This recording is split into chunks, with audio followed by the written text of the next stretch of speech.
Today we are learning basketball with Jameelah Johnson, Atlanta's own, covering the Atlanta Hawks, the Atlanta Dream. Check out her work at atlhawksfans.com. How you doing today, JJ? I'm great, Ryan. Thank you for having me.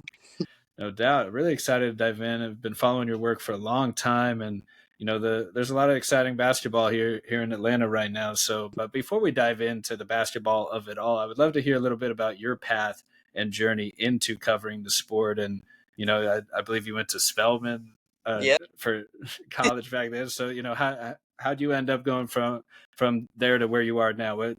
What kind of path did you take to get where you're at? It was actually really random.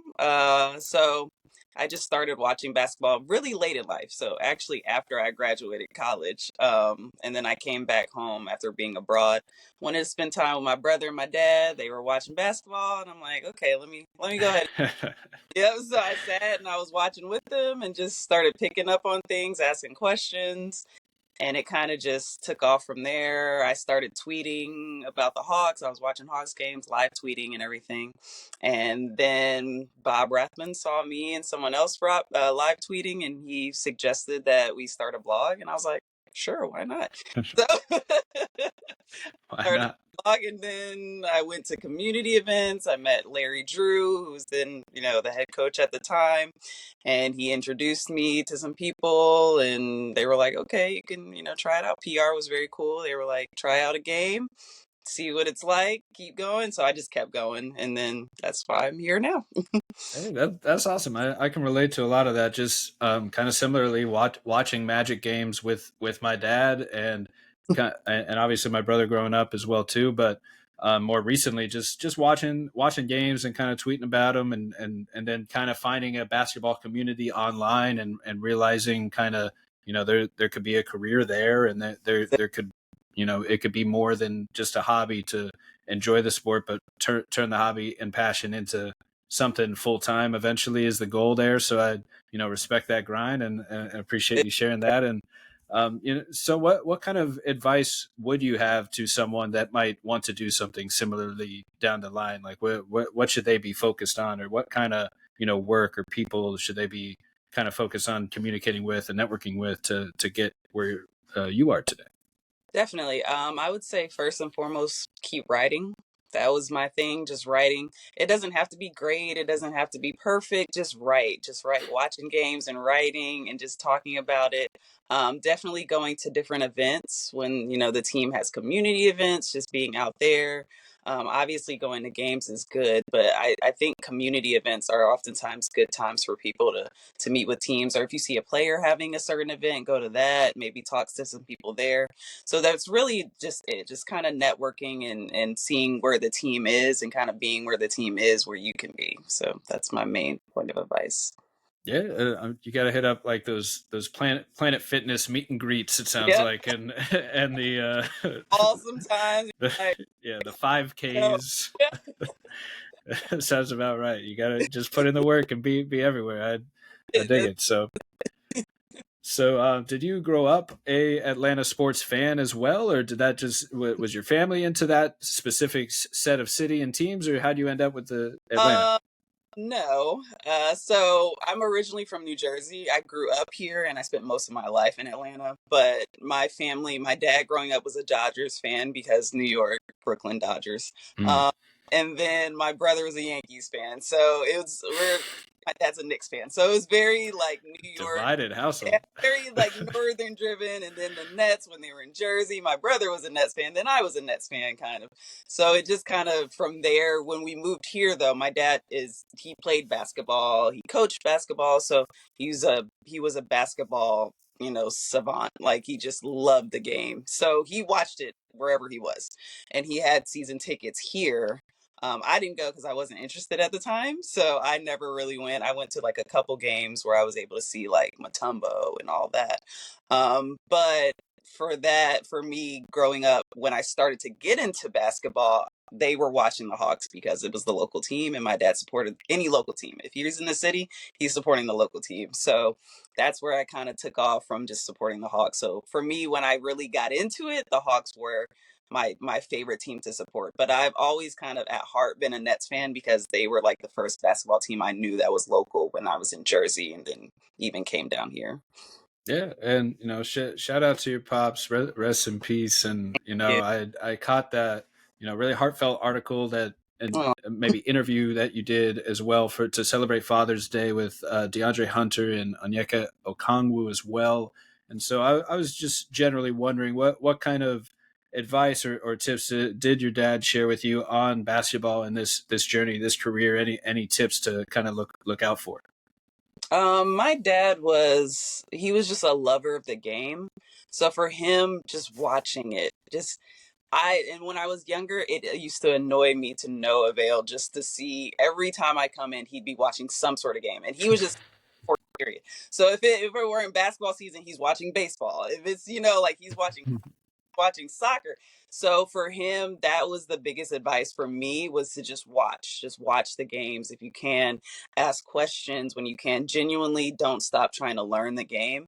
And for him, like that's what he really instilled. Like he loved to tell me and teach me about football and basketball. And anytime I had questions, that was the excitement for him. And so that's where I get my excitement for it. So I'm like, oh, I want to learn more. Like teach me everything. Like tell me how you do the basics. Like I want to know all of it. So that's where I am. And that's the advice I got from him.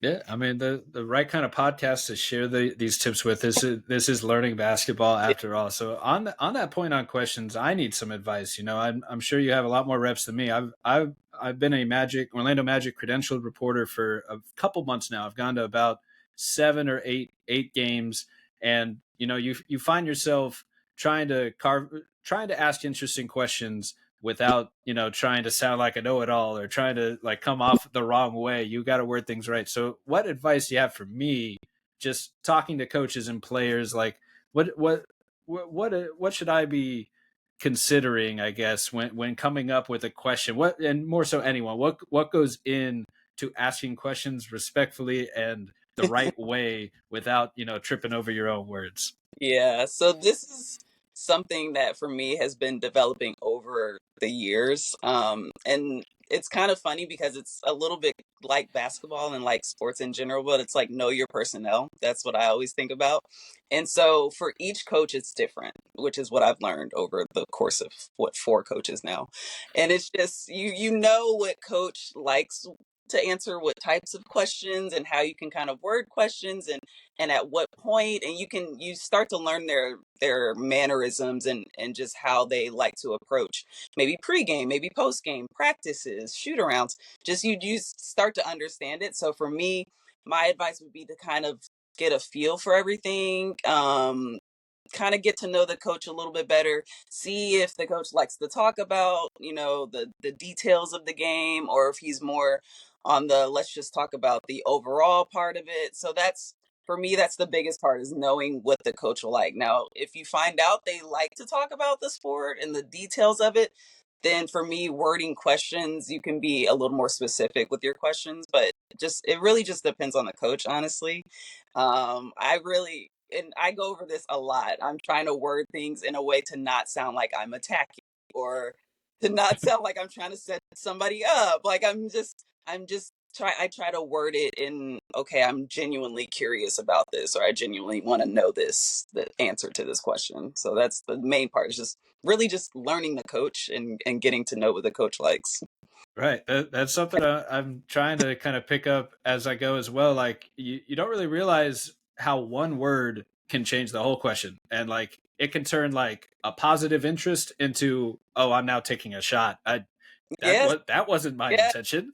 That's not that's not what I'm trying to ask here. I'm trying to compliment you, but I said the exactly. wrong word. Very fine line that you want to Yeah. not step over, but you want to get close enough so you can actually get an answer. So Right. it's very interesting, and we're always developing and learning about people. So I feel like it's something that's ongoing. Like people, people have good days, people have bad days. We all do.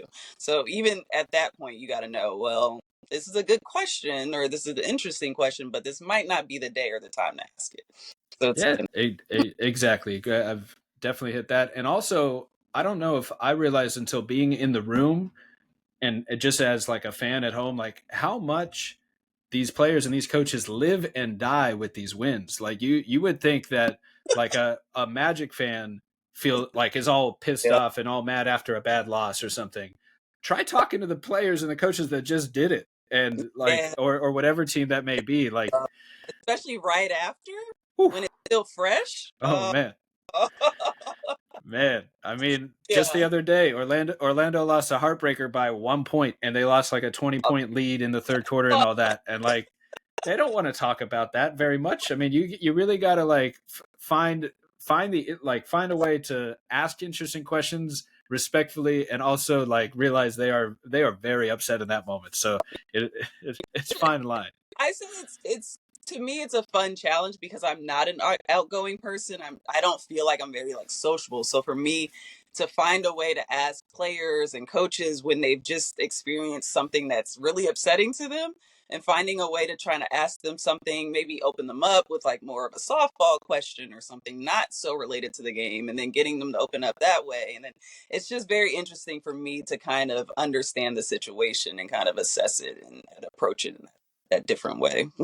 Yeah, definitely something I'm trying to get better at, and have already seen up close how it can go different directions real quick. So you just gotta stay on it and stay learning, and that's what we're trying to do. So I appreciate that advice. And You'll be um, and so on the Dream, obviously just had this huge acquisition, Brittney Griner on the way to Atlanta after a beautiful career over in Phoenix for the entire career, and just one of the greatest defenders that the game has seen, and just really a symbol of the league. What's it like for someone with that status to just up and leave and join the team, and what's it been like, kind of getting excited for this team, and what it's going to look like next to Alicia Gray and Ryan Howard, and how that unit could really thrive together going forward.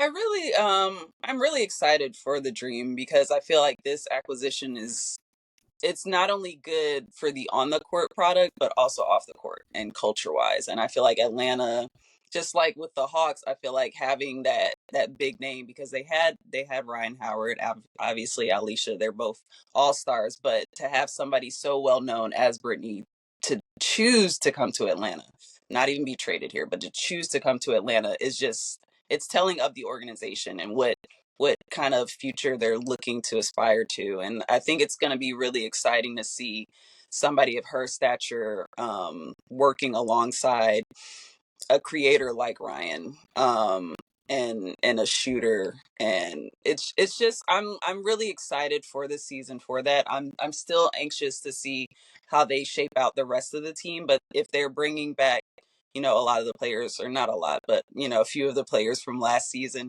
then I can see them really making some noise. I can see them making some noise. It's definitely a step in the right direction, I see. And they have a new coach too, so it's going to be an interesting team. It's going to be very interesting to watch.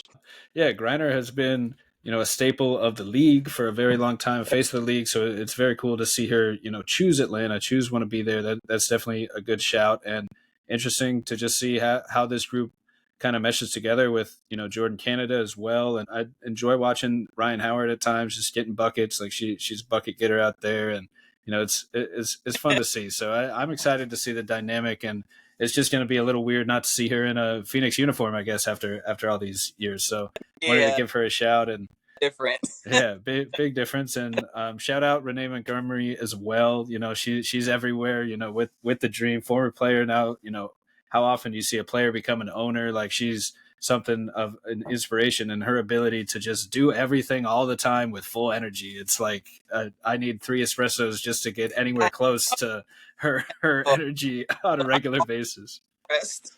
I'm always so impressed with how she's able to bring it every time. But Yeah. she was the same way on the court though too, honestly. So it makes sense. Yeah, I mean, just natural energy. You got to catch her on a game if you haven't yet. Calling games, she'll be calling NBA games. She'll be on NBA TV. She's owning the Atlanta Dream, just everywhere all the time. So shout out to Renee as well. And so I really wanted to dive in to Trae Young and the Hawks with you, and his status around the league. Like, it kind of blows my mind to this day that he is not considered, like, I don't know, just if not a superstar, a clear franchise cornerstone all-star, one of the best offensive engines a one man, like, I don't know how many one man offenses there are in the league, and to me, he's one of them. Like, I can hit on a couple stats just to introduce him. Like, he's plus 2.9 offensive EPM this year, 94th percentile on the impact metrics. He's averaging over a point per possession in pick and roll, including passes, which obviously is his bread and butter, on almost 1,500 possessions. So he's in the 75th percentile, much higher than above average, like a good rating on the craziest volume you'll see. I did a article a few years back, I guess 3 years ago, on floaters, and he has the best floater in the league. Like he laps everyone else in terms of volume. Like, and it's an efficient floater where I forget how many, but he has hundreds more floaters than anyone else over over the last like 5 year span, and haven't updated it, but not much has changed. Like, defenders have no idea what's coming when it's between a floater and a lob. Yep, yep. Like, that's it. And So talk to some of his teammates, and even they are like, yeah, I was just say that's got to be a challenge. Like, every time trying to decide, is that coming to me or the rim as you're looking up. it's impressive. Yeah, and that what's stands out to me about his game as well is just the creativity, the handle, the no look passes, everything's on point. Like, he'll hit shooting pockets, full ball control at all times. Like, he'll almost like make it look easy. He always wants to nutmeg somebody and then throw a behind the back pass or a lob or something. So just one of the most exciting talents. Like, on some of these stats, they're just like mind blowing. What's mind blowing is that he's not like a what's the word? Unanimous viewed all-star type of guy. When he's putting up, to me, like James Harden prime numbers, or going back even farther, like Oscar Robertson type numbers. Like, anytime In the you see, same, yeah, I mean, you see Oscar, like, or you see him put up, and anytime he has a big game, you see like NBA history tweet out that he just matched Oscar Robertson again. yeah, Or something like that. So Oscar Magic. Like, he's been named with all these major players, major former players, and current players. So you would think that would translate to being, up there and recognized in the league, but he's yeah, still. and so that's at the heart of my question: is what do you see maybe being there up close? Like, do you notice any reason why he doesn't get the respect he deserves? Because this guy, just the other day, had a 30-point, 10-assist game. That was the 12th game of the season for him, 89th of his career, and it's the fourth most in NBA history, behind Oscar, LeBron, and Harden. And he'll do the same thing with three-pointers, has a bunch of these stats where he's third in NBA history with 35 point, 10 assists, 5 3-point games, trailing only Luka and Harden. And, you can keep going through. He's number one in all the clutch stats, like assists, points, drawing fouls, ice Trae, got to shiver a little like that. That's what he does. That's what he's known for. Yeah, that's him. It's interesting because I really I've been there since he was drafted, but it's weird to see how he's still perceived. And I think what hurts him now is just how it was early on for him. And, the coaching thing, and it's just a lot of underlying things from his past that people are still judging him by. And even something as far as defense, you could have seen the start of the season, his defensive efforts were better. You could see him trying harder and actually making, putting forth that effort. So even for this season, you see him playing the game and starting off the season playing the game as they say he should. He's not ball hogging. He's passing more. He's creating more for his teammates, even though he's been doing that. But now he's focusing more on that than he is scoring. And you see him playing the game how they say he should play the game, and he still doesn't get the recognition. And to me, that's why it was weird to me that he didn't get All-Star straight up this year, at least as a reserve, because I thought, okay, well, he's not playing the way they said. Oh, he's padding and he's doing all this. Yeah, he actually is finding his teammates. He actually is, giving some effort on defense. He's doing this and that. And I think it's still, people are still plagued by what he did previously, or what they perceived him to have done previously, because I still feel like he was finding his teammates and all that. He was sharing the ball. He was playmaking, creating. but he was also getting his points and getting those, those big games and all that. So people were saying he's stat padding because the team's losing still. So then this year you look and he's not, getting those big point games as much or as often. He's not looking for those shots. I mean, we've noticed that, sometimes he'll pull up from, half court or whatever. And people are like, why is he taking? I've noticed he's more reserved with that this season. He's not as, sometimes when I'd be like, oh, Trae's going to pull up, he doesn't. And so you can tell like he's thinking more about that. He's trying to play more to the team, but people are still judging him based on how he previously played. So I feel like that's what is hurting him still. I don't know, unfortunately, how he can change that because he's playing the game how you want him to play. Like that, that's how you want him to play. And I still see people saying the same things about him. So I don't know if it's because the Hawks need to start winning more to get him that recognition, because people are not knowing that he's even playing the game better this season. So I guess that's probably what it is. It's just the team's not performing the way to put him on in that kind of spotlight to show, okay, this guy is doing things more to help this team win. Yeah, and to your point, career high 11 and a half assists per game this year, and the Hawks have the 19th overall in point differential, and you would think it's 17th, or it's from the offense, it's 17th on offense and 14th rated defense, so they are actually slightly better on defense compared to the league this year, and that is a credit to the roster setup and some of the changes they've done with the roster surrounding Trae. But yeah, I mean, I really think I think you hit the nail on the head. Like it's how people like used to perceive him is just lingering, because maybe they expected a certain type of ascension after that playoff run versus the Knicks, where it should have. They expect everything to get better every year, but that's just not always how basketball plays out. But I mean, this guy is just a one-man offense to me. Like I would not describe Minnie as that, and I think he's as reliable of a creator that the league has today. And when a guy can like run that many pick and rolls, create a good look at the rim for himself, a lob for a teammate at the rim for himself, or a lob for the teammate at the rim for an assist or an alley oop, a kick out for a three. Like he's creating good looks every time down the floor. And on top of it, he's hitting the tough shots that defenses want you to take with the floater, with the mid range, with those logo threes that you talked about. I just caught the Pistons game that was just a shootout the other day. I mean, I don't have Cade's numbers in front of me, but him and Cade just went off. Trae, Oh my gosh, it was ridiculous. It was entertaining, but we looked at one point and we're like, they've really scored this much? Like, it was an offensive masterclass. Like, yeah, no doubt. I mean, it felt like all-star level production type of game. I mean, he had 38 points, 13 assists, a steal, and 6 of 15 from three, 12 of 15 from the line. And yeah, I'm sure some of the stuff get like you said, like people just judge him early on some stuff, and that's just how they view him. I think he has improved his energy defensively. I think he has shown more of a willingness, even back to DeJounte being there, to play a little bit more off the ball than before.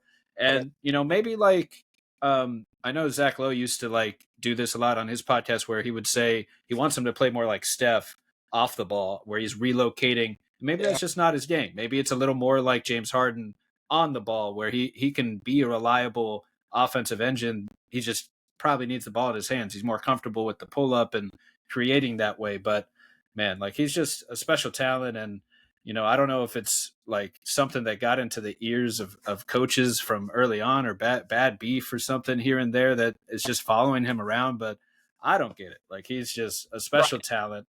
So I don't get it now. It's weird. It's weird. yeah. And on the changes, to me, the big trade they made over the summer with Dyson Daniels and all the picks for DeJounte Murray, to me, it was a great trade right away. And it might have been a one step back for two steps forward down the line type of trade, because to me, Dyson has been what they wanted DeJounte to be, like the guy that you can just put out next to Trae, who's going to guard the other team's best player, be a little bit of a connector, Yeah. ideally develop that catch and shoot three, but Yeah. just be a hound point of attack type of defender. And he's done it. So like I was talking with Ez earlier on some defensive player of the year nods, and I actually had him in my top 5 for defensive player of the year because he's just running away with some of these stats like deflections and steals. He must have twice as many as anyone else, and I'm not really exaggerating.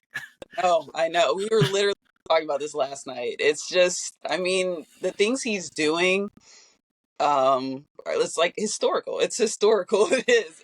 And for him to have come from a situation where the team wasn't using him as much and he wasn't seeing a lot of playing time, and to have that immediate of an impact with this Hawks team is, to me, is impressive just defensively. You can just see overall as a team, as you were saying, I mean, they were like 27th, 28th, I think, in defensive rating last year. And this year it's already there like middle of the pack, if not like higher. So you just see just an immediate impact that he's had on the team overall, and the things he's doing. So I feel like that trade for a lot of people, it was underrated, I feel like, because people didn't know what to expect from Dyson. Obviously, we knew he was a great defender, and that's what he was known for. But to do this kind of historical, put up these kind of historical numbers with steals and deflections, and what he's doing when he's guarding these best players and these top scorers, I mean, it's just something that you have to like watch to understand just how amazing of a player he is defensively. And like you said, when he's developing, and if he gets that shot, that three to fall, if he can get that, it's just, I mean, he's a good pickup for him. He really slept on. No doubt. And just to put some numbers behind this context, like he leads the league in deflections at 6.1 a game. The next closest is 4.5 per game with Herb Jones. And on totals, he has 325 deflections. Second place has 220. So he's got a whole 100 Ridiculous. more than second place, which just a comparison I made earlier is like I mean, it's still like yeah, it's just insane. Like people like ooh and ah appropriately over Wembenyama and his block numbers. He's got about 80 more blocks than the next closest. But Dyson Daniels is doing that with steals and deflections from the backcourt as a guard. Like it's insane. I heard on the broadcast the other night he has more steals than any player at this point in the season since Paul George on the Thunder in 2019. Like ridiculous, just like ridiculous. and that's peak Paul George. And the other one was he's just the 5th player since 2001 to have 11 or more games with 5+ steals in one season, joining Chris Paul, Iverson, Larry Hughes, Monte Ellis, and just incredible steals, incredible deflections, and really just his activity. Like he's just pesky. Like he's not gonna let up on any play. It's amazing to watch him play defensively is just, and then also to listen to him talk about just preparing to defend, some of these top players is just really amazing. You can tell he's a guy who studies film, who knows his players, who knows the team. I mean, I remember one time I like joked with him because he had like talked back to somebody on the opposing team's bench, and I was just, I was like, oh, what, who are you talking to? What are you talking about or whatever? And he was like, oh yeah, I was just telling him he shoots such and such percent, and I'm like, oh, everybody's like percentage on the team. You just know percentage. Like it's kind of crazy to think about, but it's like that's just how tuned in he is to playing defense. Like he wants to know all of that. He wants to know who he needs to be in the face of. Like it's just amazing to see that play out on the court. It's phenomenal to watch. And so yes, I think he should be in those defensive player of the year talks, and they should be mentioning him more. I know there are a couple other big guys that they're talking about, but I think he should definitely be up there and at least be discussed. Absolutely. I'm just imagining him with like a robot radar, just like he looks at any player. He's like, oh, there's 36% over there. Like, yeah. Oh, there's Mr. Five. Like in his head, it's like, yeah, it just like pops up like all the information he needs. It's just how smart he is on the basketball court. And yeah, as far as guards go, I think he's as impactful as any guard defender in the league. You got Amen Thompson and like a million different Thunder players that have that case, I guess, for all defensive team. But I really think he should be on that all defensive top 5 team at the very least. And like I said, I have him 4th in the DPOY race at this point. But really, anyone in that top 10, there's between Shea and Jalen Williams and Lou Dort any of those Thunder players could have a case up there too. So we'll see if they split votes or kind of Yeah. like end up with one. But and Amen Thompson in Houston is the other one that really pops out that isn't kind of a big man, I guess. But yeah, I mean, Dyson's just special defender, special feel. His brother Dash is really good on that end as well. Oh. Man, so he's on the come up Oh, too. man. Yeah. Man, so what's it been like getting to know these players specifically, like Trae and Dyson, just like in the post game interviews and being able to share their perspective? Yeah. It's funny as we were literally, and when I say we, I mean like other media. We were talking about just Trey's progression as far as showing us his personality. So I think it also might have hurt him as well. I'm not sure, but people don't really realize about Trey. He's pretty witty, and he can be funny, but people don't know it because we don't see it as much. And so he's been kind of letting us see that a little more this season. So that's been something that I've noticed about him. I've always, like from the time he was drafted to till now, I know he's been kind of like a more so shy guy off the court, and I think people don't understand that because of how he plays on the court. So for him to kind of open up more this season, I've seen him opening up more, especially recently. I've seen him obviously talking more to, his teammates and kind of opening up with jokes and this and that, side comments and whatnot. So it's been really cool to see him like kind of grow into his comfort and being able to talk and joke and show us that side to at least to the media so we can kind of see it too. As far as Dyson, I'm trying to think. Dyson likes to talk, so we enjoy talking to Dyson. Man, Yeah, sounds he is one who, if you want to ask about, plays or anything like that, he'll talk about, different players and how to guard. I love hearing Dyson talk about defense. Like to me, it's something like I wish he would sit down, every week or something and kind of go over film with us and tell like that impressive to me to hear him talk about things from memory, as far as the defensive side is concerned. As far as his personality, we haven't really seen too much of it, just because it's not really, we've not really had much time to. They've not really had a lot of practices because they've been playing so much, and we don't get that much time off the court to spend to understand how they are character wise. But from what I can see, like he's very serious about the sport. He's very serious. And I don't know if you want to know about other guys on the team, but Onyeka's one of the funnier guys. And Clint is like a dancer. He's always dancing to something. So they own like little quirks yeah. and No, I'd their own love to like hear. yeah. So we get to see like bits and pieces of it, which I think is cool and another way to kind of talk to them and kind of get to know them and see what they're about off the court. But it's interesting. This team is there, and now like you've added George Niang, who is he he is a very fun guy. I mean, I know So he's a lights out shooter, but I don't know too much about him off the court. but he's really informative. He likes to talk as well. So it's cool to see the different personalities that this team has and kind of putting them all together and seeing how they work. Larry is a good vet to have. He's always talking to the guys. And now I see George has come in and automatically started talking to the guys. So it's really good to have those kind of guys too. So the team is interesting, the dynamics of it, like off the court and seeing what that and how it works and how the guys kind of get along. Yeah, reminds me of what I've learned about Magic a little bit with Cole Anthony. He is clearly the dancer, the hype man, and probably the most talkative Oh, of anyone out there. Like he's got the all pregame hype. Everyone's excited to hear him after the game. yeah, Like he's always very talkative and great answers. So feel shout like there's out.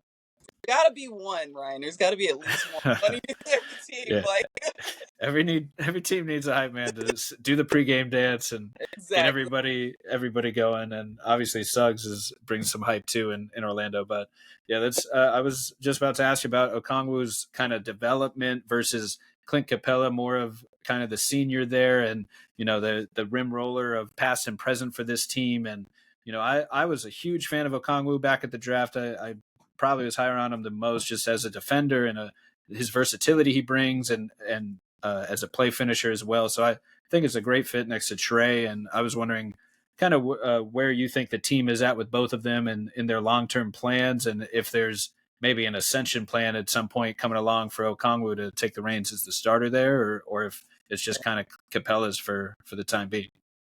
Yeah, that's what made the trade deadline so interesting, Mm. because I thought there was going to be one more move made there, and I'm sure I'm not alone. As far as Onyeka starting, I do see him kind of um, taking over that starting spot. I just see him being comfortable in that starting spot, especially now that we've seen, what he can do starting. And I mean, Onyeka's touch around the rim too, like from an offensive standpoint, is good. Like he's good. He's, those hooks, and not to compare him to Clint, because they're to me they're different players. They just are. And they each have their own strengths, but just relying on somebody to, finish those hook shots or something in the paint that's necessarily not a dunk or something like that. I love what Onyeka brings, as far as the offensive side of it. And even on defense, just his ability to move, even handsy. I kind of joked with him. I was like, oh, is that because of Dyson being on the team? And he was like, no, I've been about defense. I'm like, sorry, but see how active he is defensively.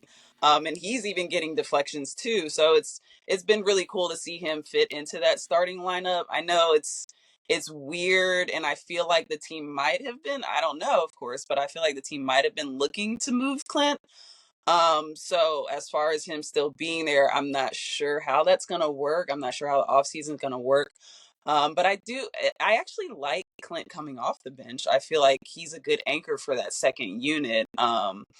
As far as just fitting in, especially with the new guys, I kind of like that lineup. But I don't know, as far as the future holds, if that's going to be what the team is looking to move forward with. And they have a little length, and guys like, we're seeing Mo out there playing the four. We're seeing Dom get a few minutes here and there. Not to say that they're going to obviously rely on those guys, but just kind of interesting to see the team and what they're looking for at that center position, as far as at least coming off the bench. Because I see Onyeka kind of staying in that starting position, honestly. Yeah, that's why I asked.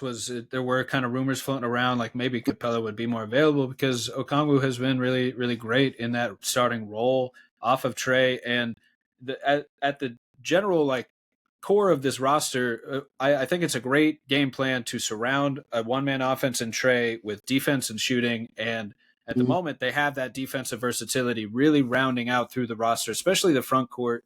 Obviously Dyson, but at the guard. But with Jalen Johnson and Zachary Risache, and then these bigs, like just surround Trae with some length and some guy play finishers, and you're Yeah, gonna good things will come from that. So exactly, exactly. yeah, And we see spurts of it. We obviously don't see it on a consistent basis because they're still figuring a lot of things out, and we're seeing different lineups and starters and whatnot. But we saw, before Jalen went down, we saw just how consistently good they could be on offense, starting with that lineup. And I would have loved to see a Jalen and Onyeka and mm-hmm. and Trae and that kind of starting lineup with Dyson in there as well. I would have loved to see that, and Zach too. So it's like we still haven't seen what Onyeka's capable of in that starting position. And I feel like I and I see fans doing this, so I do want to say this. I feel like it's unfair to really judge how the team's done since the trade and since Onyeka's been pushed into that starting position. Um, I don't think it's fair to quite judge him based on the team's performance for the last 6 or 7 games, and however long he's been a starter, just because it's been so much change. Like there's been so much change happening that you can't judge it on that alone. So I do like Onyeka starting. I do. I, Yeah, and having the two way. Game, and I feel like Clint is more of an old school type center where he's there to get rebounds, he's there, putbacks, he's cleaning up, he's hitting the glass, he's doing like all of these things that you would expect a big to do. But I like Onyeka for his versatility. So they're just really different players to me. It's just what are you looking for? So I like Onyeka's versatility as far as starting. Yeah, exactly. And especially once you actually get to see all the versatility of Arisa Shea, Jalen Johnson, and Okongwu in that starting lineup, and Yeah. what that kind of shakes out to be, like what roles will fall to who, and where, the defensive anchor relies on versus some of more, like maybe Jalen obviously has jumped out as a possible, like, primary or secondary scoring option where he's really developed. He might have the most valuable contract in the league in a couple years, where him and Jalen Suggs also signed like non-max extensions this past summer, where they could make pretty big leaps still. And they're really young players. They're obviously talents. I know Jalen has to deal with like trade deadline rumors like every year now, because that's how good, like that's what happens when you get good. Like everyone else wants you. Yep.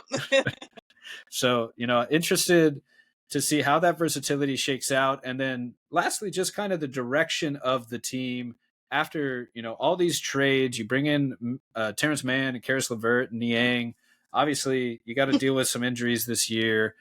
So, maybe where do you think this team expects to be this year? And then, what's kind of the long-term plan that is in place? Like who do you think will still be here going forward, and kind of their, I guess, their goals as a roster? Like, is Trae like the guy here? Is there anything floating around there? And like maybe they prefer Jalen as well, or maybe vice versa, or maybe both. I don't know. Obviously, when you have great talents, a lot of teams will inquire about those talents. So, I'm interested to see kind of who, if they build around everyone, and how it looks like fully healthy, and kind of where you think the expectations are for this year and long term plans are for the franchise. Yeah. I don't now if you would have asked me this last year, maybe not around this time, but a few months later, I probably would have said something differently, but I don't really see the team moving on from Trey just yet. The only way I see something possibly happening with Trey is if Trey wants to go somewhere. Mm, I haven't heard anything, so I'm not putting that out there. I'm just saying I I see the organization liking Trey and wanting him to be here and wanting to build around him and trying to build around him. And so that's what I see them doing this season. And that's why they made that move right. um, with, Cleveland and the Clippers. And it's just, I see them even so with that move trying to be more flexible this off season. I see them trying to do more this off season, and this kind of being like a trial run for like Karis and Terrence and George, and just seeing how they fit with the team. I see them wanting that flexibility, which is why unfortunately they had to get rid of DeAndre. And like DeAndre's great, amazing guy off the bench. Just he was obviously their top three scorer, but they needed more flexibility, and you don't have that with just him, unfortunately. So that I understood the move, and I see them using that for the future and using that for the flex. Now, as far as the rest of the season, how it's going to pan out, it's funny because I've always told people I don't do predictions. And like before the season started, I actually did one prediction, and my prediction was if healthy, I see them making the playoffs. And that was not the play in, but the actual playoffs. But it's if healthy. Of course, just like with anything, that doesn't happen, and Jalen goes down, which is a big blow to.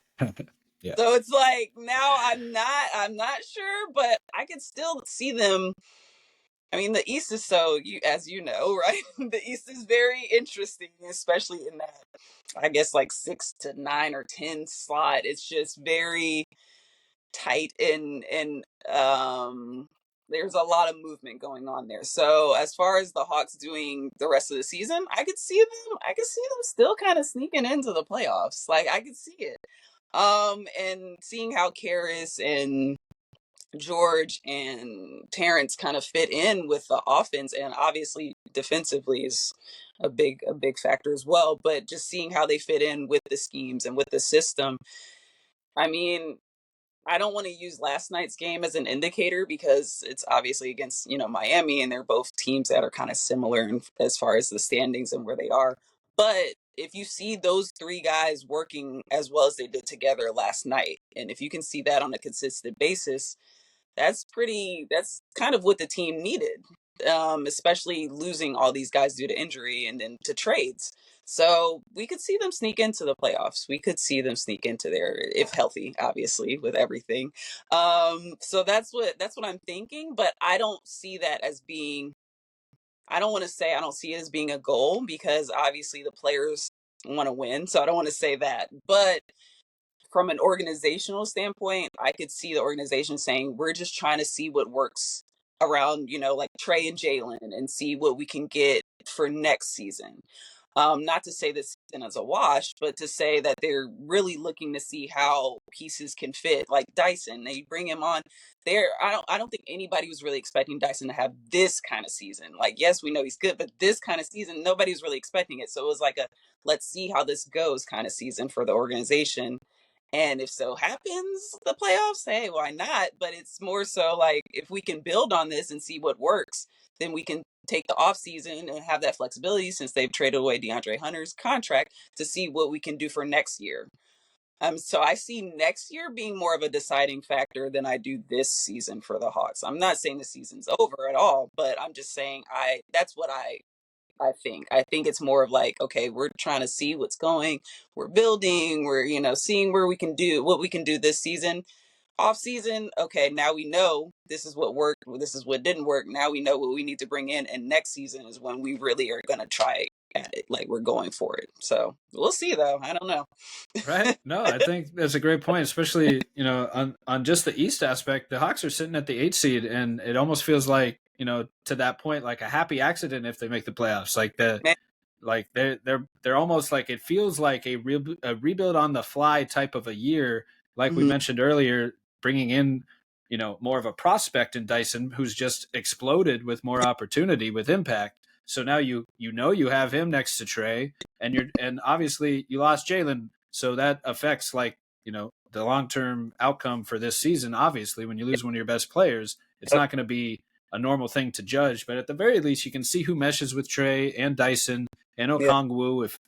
If you view Okongwu and Risa Shea as like core pieces of that core, then you see who fits around them, and you add the flexibility you mentioned with moving on from Hunter and bringing in some picks and more salary room. And all that being said, they're still the 8 seed. Like, they're in the play-in tournament right this second. If they were in the West, like you were getting at, they would be the 12 seed right now. Yeah. But but that record is good for 8 seed, and like the Bulls were sellers. The Nets are frisky and fun, but no one expects them to be there either. The Sixers Exactly. are all beat up. Like, It's I open, mean, very open season right now.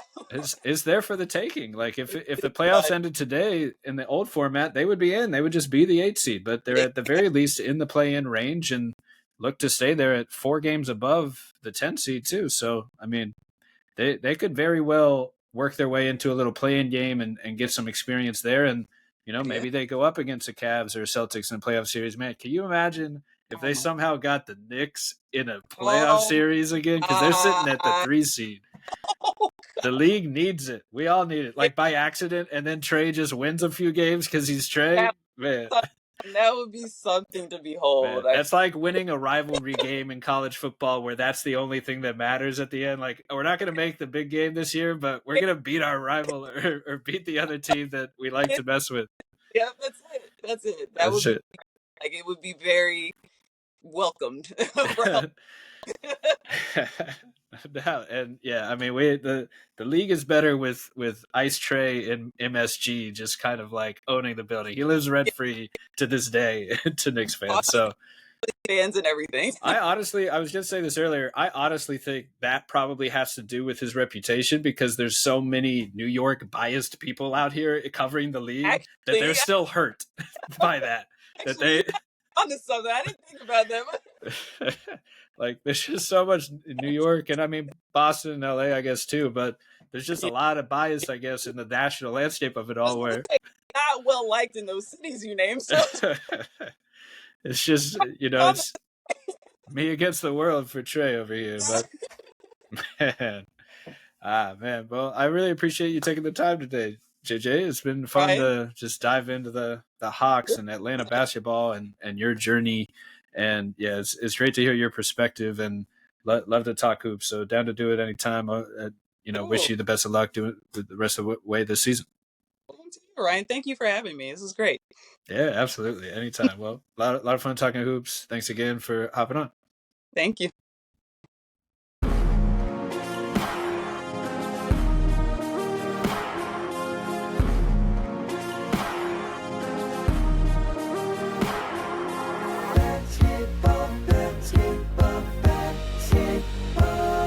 With Ryan. Learning Basketball is a Swish Theory podcast hosted from Beyond the Arcade. Hey, that's me. You can find my work on Twitter, YouTube, Substack, and check out the team's writing at theswishtheory.com.